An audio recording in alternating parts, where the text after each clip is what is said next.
ನೋಡಿ, ಪಂಚಮಶಾಲಿ ಸಮುದಾಯದವರು, ಪಂಚಮಶಾಲಿ ಸ್ವಾಮೀಜಿಯವರು, ಜಯಮೃತ್ಯುಂಜಯ ಸ್ವಾಮೀಜಿಯವರ ನೇತೃತ್ವದಲ್ಲಿ ಅವರು ಪ್ರತಿಭಟನೆ ಮಾಡಬೇಕು ಅಂತ ಹೇಳಿ ಹೇಳಿಕೆಗಳನ್ನು ಕೊಟ್ಟಿದ್ದರು. ಆ ಸಂದರ್ಭದಲ್ಲಿ ಪ್ರತಿಭಟನೆ ಅವರ ಹಕ್ಕು, ನಾವು ಅವರಿಗೆ ಪ್ರತಿಭಟನೆ ಮಾಡೋದು ಬೇಡ ಅಂತ ಏನು ಹೇಳಿಲ್ಲ. ಆದರೆ ಅವರು ಒಂದು 5,000 ಟ್ರ್ಯಾಕ್ಟರ್ಗಳನ್ನು ತೆಗೆದುಕೊಂಡು ಸುವರ್ಣಸೌಧದ ಮುತ್ತಿಗೆ ಹಾಕ್ತೇವೆ ಅಂತೇಳಿ ಅವರು ಹೇಳಿಕೆ ಕೊಟ್ಟಿದ್ದರು. ಹಾಗಾಗಿ ನಾವು ಆ ಟ್ರ್ಯಾಕ್ಟರ್ಗಳನ್ನು ನಾವು ಅಲೋ ಮಾಡೋದಿಲ್ಲ ಅಂತ ಹೇಳಿದ ಮೇಲೆ ಅವರು ಕೋರ್ಟಿಗೆಲ್ಲ ಹೋಗಿದ್ದರು. ಕೋರ್ಟಲ್ಲಿ ಆದೇಶ ಬಂತು, ಟ್ರ್ಯಾಕ್ಟರ್ಗಳನ್ನು ನೀವು ಅಲೋ ಮಾಡೋದು ಬೇಡ, ಆದರೆ ಅವರು ಬರೋದಕ್ಕೆ, ಪ್ರತಿಭಟನೆ ಬರೋದಕ್ಕೆ ನೀವು ಸಹಕರಿಸಬೇಕು, ಟ್ರ್ಯಾಕ್ಸಲ್ಲೆಲ್ಲ ಬರ್ತಾರೆ ಮತ್ತು ಅದನ್ನು ಅಲೋ ಮಾಡಿ ಅಂತ ಹೇಳಿದರು. ನಾವು ಟ್ರ್ಯಾಕ್ಸ್ಗಳನ್ನು ಅಲೋ ಮಾಡೋದಕ್ಕೆ ಸದನದಲ್ಲೇ ನಾನು ಹೇಳಿದೆ, ಟ್ರ್ಯಾಕ್ಟರ್ಸನ್ನು ಅಲೋ ಮಾಡ್ತೀವಿ, ಇವು ಟ್ರ್ಯಾಕ್ಸ್ಗಳನ್ನು ಮಾಡಿ ಅವರು ಒಂದು ಜಾಗವನ್ನು ನಿಗದಿ ಮಾಡಿದರು. ಆ ಜಾಗದಲ್ಲಿ ಅವರು ಪ್ರತಿಭಟನೆ ಮಾಡೋದಕ್ಕೆ ಅವಕಾಶ ಮಾಡಿಕೊಟ್ಟಿದ್ದರು. ಆ ಸಂದರ್ಭದಲ್ಲಿ ನಮ್ಮ ಮುಖ್ಯಮಂತ್ರಿಗಳು ಮಹದೇವಪ್ಪನವರನ್ನು ಮತ್ತು ವೆಂಕಟೇಶ್ ಅವರನ್ನು, ಸುಧಾಕರ್ ಅವ್ರನ್ನ, 3 ಜನ ಸಚಿವರುಗಳನ್ನು ಕಳಿಸ್ಕೊಟ್ರು. ಅದರಲ್ಲಿ ಸ್ಥಳೀಯ ಸಚಿವರಾಗಿರ್ತಕ್ಕಂಥ ಲಕ್ಷ್ಮೀ ಹೆಬ್ಬಾಳ್ಕರ್ ಕೂಡ ಹೋಗಿದ್ದಾರೆ. ಅವರು ಮಾನ್ಯ ಮುಖ್ಯಮಂತ್ರಿಗಳು ಈ ರೀತಿ ಹೇಳಿದ್ದಾರೆ, ಇದನ್ನೆಲ್ಲ ಕೂತ್ಕೊಂಡು ಚರ್ಚೆ ಮಾಡೋಣ, ನೀವು ಬನ್ನಿ ಅಂತ ಹೇಳಿ ಕಳಿಸಿದ್ದಾರೆ ಅಂತ ಹೇಳಿದರೂ ಕೂಡ ಅವರು ಇಲ್ಲ, ನಾವು ಬರೋದಿಲ್ಲ, ಮುಖ್ಯಮಂತ್ರಿಗಳನ್ನೇ ಇಲ್ಲಿಗೆ ಬನ್ನಿ ಅಂತ ಹೇಳಿದರು. ಆ ಸಂದರ್ಭದಲ್ಲಿ ಮುಖ್ಯಮಂತ್ರಿಗಳು ಬರೋದಕ್ಕೆ ಸಾಧ್ಯ ಇಲ್ಲ, ನೀವು ಬನ್ನಿ ಅಂತ ಹೇಳುವಾಗ ಇದ್ದಕ್ಕಿದ್ದಂಗೆ ಸ್ವಾಮೀಜಿಯವರು ನೀವು ಎಲ್ಲ ವಿಧಾನಸೌಧಕ್ಕೆ ಹೋಗೋಣ ಚಲೋ ಅಂತ ಹೇಳಿ ಹೇಳಿಕೆಯನ್ನು ಕೊಟ್ಟರು. ಆ ಸಂದರ್ಭದಲ್ಲಿ ಎಲ್ಲರೂ ಕೂಡ ಮುಖ್ಯ ರಸ್ತೆಗೆ ಬರೋದಕ್ಕೆ ಎಲ್ಲ ನುಗ್ಗಕ್ಕೆ ಶುರು ಮಾಡಿದರು. ಬ್ಯಾರಿಕೇಡ್ಸ್ಗಳನ್ನ ಹಾಕಿದ್ದನ್ನೆಲ್ಲ ತಳ್ಕೊಂಡು ಮುಖ್ಯ ರಸ್ತೆಗೆ ಬರೋದಕ್ಕೆ ಪ್ರಯತ್ನ ಮಾಡಿದಾಗ ಅವರು ಪ್ರಿವೆಂಟ್ ಮಾಡಬೇಕು ಅಂತ. ಇದರಲ್ಲಿ ಏನಾಗಿದೆ ಅಂದರೆ, ಕೋರ್ಟಲ್ಲಿ ಆದೇಶ ಕೊಟ್ಟಿದೆ, ನೀವು ಪೀಸ್ಫುಲ್ಲಾಗಿ ಯಾವುದೇ ಲಾ ಆ್ಯಂಡ್ ಆರ್ಡರ್ನ ನೀವು ಕೈಗೆತ್ತಿಕೊಳ್ಳದೆ ನೀವು ಪ್ರತಿಭಟನೆ ಮಾಡಿ ಅಂತ ಕೊಟ್ಟಿದ್ದಾರೆ.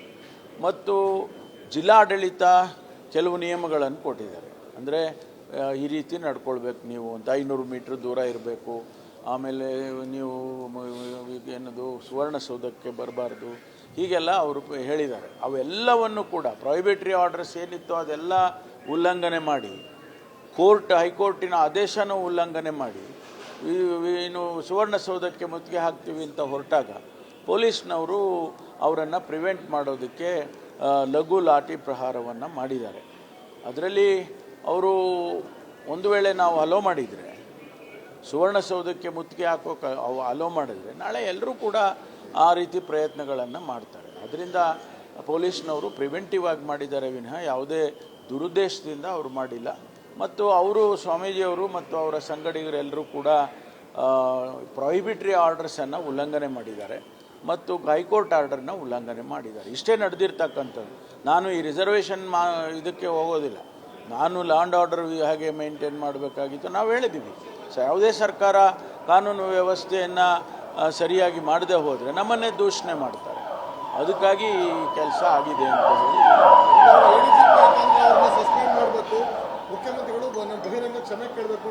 ಹೇಳಿ ಅವೆಲ್ಲ ನಮ್ಮ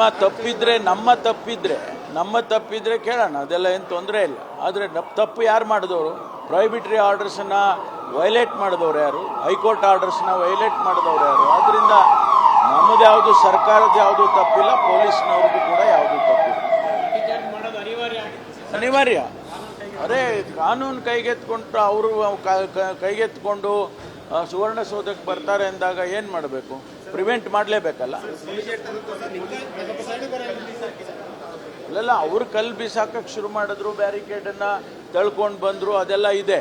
ಅದೆಲ್ಲ ವಿಡಿಯೋಗ್ರಾಫ್ಸ್ ಇದ್ದಾವೆ ನಮ್ಮ ಹತ್ರ, ಎಲ್ಲ ಪುರಾವೆಗಳಿದ್ದಾವೆ. ನಾವು ಸುಮ್ಮನೆ ಏಕಾಏಕಿಗೇನೋ ರಕ್ಷಣೆ ಮಾಡ್ಕೊಳ್ಳೋಕ್ಕೇನು ಹೇಳ್ತಾ ಇಲ್ಲ.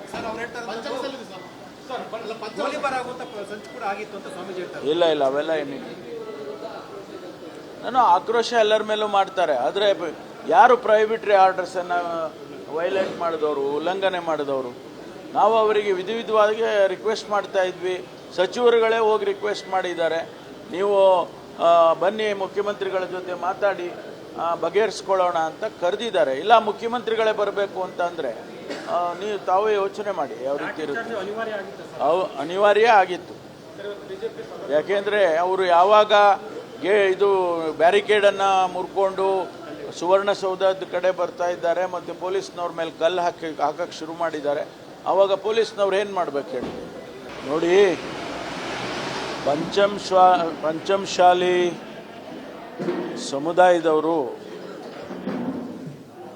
ಪಂಚಮಶಾಲಿ ಸ್ವಾಮೀಜಿಯವರು, ಜಯಮೃತ್ಯುಂಜಯ ಸ್ವಾಮೀಜಿಯವರ ನೇತೃತ್ವದಲ್ಲಿ ಅವರು ಪ್ರತಿಭಟನೆ ಮಾಡಬೇಕು ಅಂತ ಹೇಳಿ ಹೇಳಿಕೆಗಳನ್ನು ಕೊಟ್ಟಿದ್ದರು. ಆ ಸಂದರ್ಭದಲ್ಲಿ ಪ್ರತಿಭಟನೆ ಅವರ ಹಕ್ಕು, ನಾವು ಅವರಿಗೆ ಪ್ರತಿಭಟನೆ ಮಾಡೋದು ಬೇಡ ಅಂತ ಏನು ಹೇಳಿಲ್ಲ. ಆದರೆ ಅವರು ಒಂದು 5,000 ಟ್ರ್ಯಾಕ್ಟರ್ಗಳನ್ನು ತೆಗೆದುಕೊಂಡು ಸುವರ್ಣಸೌಧದ ಮುತ್ತಿಗೆ ಹಾಕ್ತೇವೆ ಅಂತೇಳಿ ಅವರು ಹೇಳಿಕೆ ಕೊಟ್ಟಿದ್ದರು.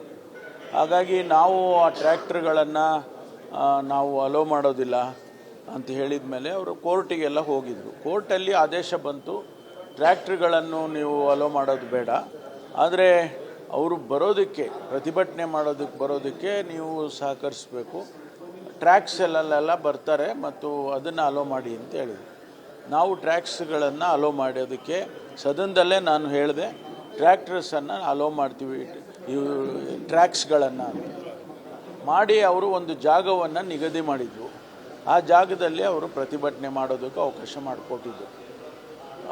ಆ ಸಂದರ್ಭದಲ್ಲಿ ನಮ್ಮ ಮುಖ್ಯಮಂತ್ರಿಗಳು ಮಹದೇವಪ್ಪನವರನ್ನು ಮತ್ತು ವೆಂಕಟೇಶ್ ಅವರನ್ನು, ಸುಧಾಕರ್ ಅವರನ್ನು, 3 ಜನ ಸಚಿವರುಗಳನ್ನು ಕಳಿಸ್ಕೊಟ್ರು. ಅದರಲ್ಲಿ ಸ್ಥಳೀಯ ಸಚಿವರಾಗಿರ್ತಕ್ಕಂಥ ಲಕ್ಷ್ಮೀ ಹೆಬ್ಬಾಳ್ಕರ್ ಕೂಡ ಹೋಗಿದ್ದಾರೆ. ಅವರು ಮಾನ್ಯ ಮುಖ್ಯಮಂತ್ರಿಗಳು ಈ ರೀತಿ ಹೇಳಿದ್ದಾರೆ, ಇದನ್ನೆಲ್ಲ ಕೂತ್ಕೊಂಡು ಚರ್ಚೆ ಮಾಡೋಣ, ನೀವು ಬನ್ನಿ ಅಂತ ಹೇಳಿ ಕಳಿಸಿದ್ದಾರೆ ಅಂತ ಹೇಳಿದರೂ ಕೂಡ ಅವರು ಇಲ್ಲ, ನಾವು ಬರೋದಿಲ್ಲ, ಮುಖ್ಯಮಂತ್ರಿಗಳನ್ನೇ ಇಲ್ಲಿಗೆ ಬನ್ನಿ ಅಂತ ಹೇಳಿದರು. ಆ ಸಂದರ್ಭದಲ್ಲಿ ಮುಖ್ಯಮಂತ್ರಿಗಳು ಬರೋದಕ್ಕೆ ಸಾಧ್ಯ ಇಲ್ಲ, ನೀವು ಬನ್ನಿ ಅಂತ ಹೇಳುವಾಗ ಇದ್ದಕ್ಕಿದ್ದಂಗೆ ಸ್ವಾಮೀಜಿಯವರು ನೀವು ಎಲ್ಲ ವಿಧಾನಸೌಧಕ್ಕೆ ಹೋಗೋಣ ಚಲೋ ಅಂತ ಹೇಳಿಕೆಯನ್ನು ಕೊಟ್ಟರು. ಆ ಸಂದರ್ಭದಲ್ಲಿ ಎಲ್ಲರೂ ಕೂಡ ಮುಖ್ಯ ರಸ್ತೆಗೆ ಬರೋದಕ್ಕೆ ಎಲ್ಲ ನುಗ್ಗಕ್ಕೆ ಶುರು ಮಾಡಿದರು. ಬ್ಯಾರಿಕೇಡ್ಸ್ಗಳನ್ನ ಹಾಕಿದ್ದನ್ನೆಲ್ಲ ತಳ್ಕೊಂಡು ಮುಖ್ಯ ರಸ್ತೆಗೆ ಬರೋದಕ್ಕೆ ಪ್ರಯತ್ನ ಮಾಡಿದಾಗ ಅವರು ಪ್ರಿವೆಂಟ್ ಮಾಡಬೇಕು ಅಂತ. ಇದರಲ್ಲಿ ಏನಾಗಿದೆ ಅಂದರೆ, ಕೋರ್ಟಲ್ಲಿ ಆದೇಶ ಕೊಟ್ಟಿದೆ, ನೀವು ಪೀಸ್ಫುಲ್ಲಾಗಿ ಯಾವುದೇ ಲಾ ಆ್ಯಂಡ್ ಆರ್ಡರನ್ನ ನೀವು ಕೈಗೆತ್ತಿಕೊಳ್ಳದೆ ನೀವು ಪ್ರತಿಭಟನೆ ಮಾಡಿ ಅಂತ ಕೊಟ್ಟಿದ್ದಾರೆ. ಮತ್ತು ಜಿಲ್ಲಾಡಳಿತ ಕೆಲವು ನಿಯಮಗಳನ್ನು ಕೊಟ್ಟಿದ್ದಾರೆ. ಅಂದರೆ ಈ ರೀತಿ ನಡ್ಕೊಳ್ಬೇಕು, ನೀವು ಒಂದು 500 ಮೀಟ್ರ್ ದೂರ ಇರಬೇಕು, ಆಮೇಲೆ ನೀವು ಏನದು ಸುವರ್ಣಸೌಧಕ್ಕೆ ಬರಬಾರ್ದು, ಹೀಗೆಲ್ಲ ಅವರು ಹೇಳಿದ್ದಾರೆ. ಅವೆಲ್ಲವನ್ನು ಕೂಡ ಪ್ರೊಹಿಬಿಟರಿ ಆರ್ಡರ್ಸ್ ಏನಿತ್ತು ಅದೆಲ್ಲ ಉಲ್ಲಂಘನೆ ಮಾಡಿ, ಹೈಕೋರ್ಟಿನ ಆದೇಶನೂ ಉಲ್ಲಂಘನೆ ಮಾಡಿ ಏನು ಸುವರ್ಣಸೌಧಕ್ಕೆ ಮುತ್ತಿಗೆ ಹಾಕ್ತೀವಿ ಅಂತ ಹೊರಟಾಗ ಪೊಲೀಸ್ನವರು ಅವರನ್ನು ಪ್ರಿವೆಂಟ್ ಮಾಡೋದಕ್ಕೆ ಲಘು ಲಾಠಿ ಪ್ರಹಾರವನ್ನು ಮಾಡಿದ್ದಾರೆ. ಅದರಲ್ಲಿ ಅವರು ಒಂದು ವೇಳೆ ನಾವು ಅಲೋ ಮಾಡಿದರೆ, ಸುವರ್ಣಸೌಧಕ್ಕೆ ಮುತ್ತಿಗೆ ಹಾಕೋಕೆ ಅಲೋ ಮಾಡಿದರೆ, ನಾಳೆ ಎಲ್ಲರೂ ಕೂಡ ಆ ರೀತಿ ಪ್ರಯತ್ನಗಳನ್ನು ಮಾಡ್ತಾರೆ. ಅದರಿಂದ ಪೊಲೀಸ್ನವರು ಪ್ರಿವೆಂಟಿವ್ ಆಗಿ ಮಾಡಿದ್ದಾರೆ ವಿನಃ ಯಾವುದೇ ದುರುದ್ದೇಶದಿಂದ ಅವರು ಮಾಡಿಲ್ಲ.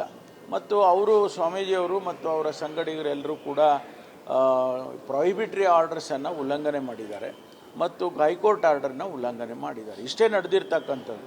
ನಾನು ಈ ರಿಸರ್ವೇಷನ್ ಇದಕ್ಕೆ ಹೋಗೋದಿಲ್ಲ, ನಾನು ಲಾ ಆ್ಯಂಡ್ ಆರ್ಡರ್ ಹಾಗೆ ಮೇಂಟೈನ್ ಮಾಡಬೇಕಾಗಿತ್ತು. ನಾವು ಹೇಳಿದ್ದೀವಿ, ಯಾವುದೇ ಸರ್ಕಾರ ಕಾನೂನು ವ್ಯವಸ್ಥೆಯನ್ನು ಸರಿಯಾಗಿ ಮಾಡದೆ ಹೋದರೆ ನಮ್ಮನ್ನೇ ದೂಷಣೆ ಮಾಡ್ತಾರೆ. ಅದಕ್ಕಾಗಿ ಈ ಕೆಲಸ ಆಗಿದೆ ಅಂತ ಹೇಳಿ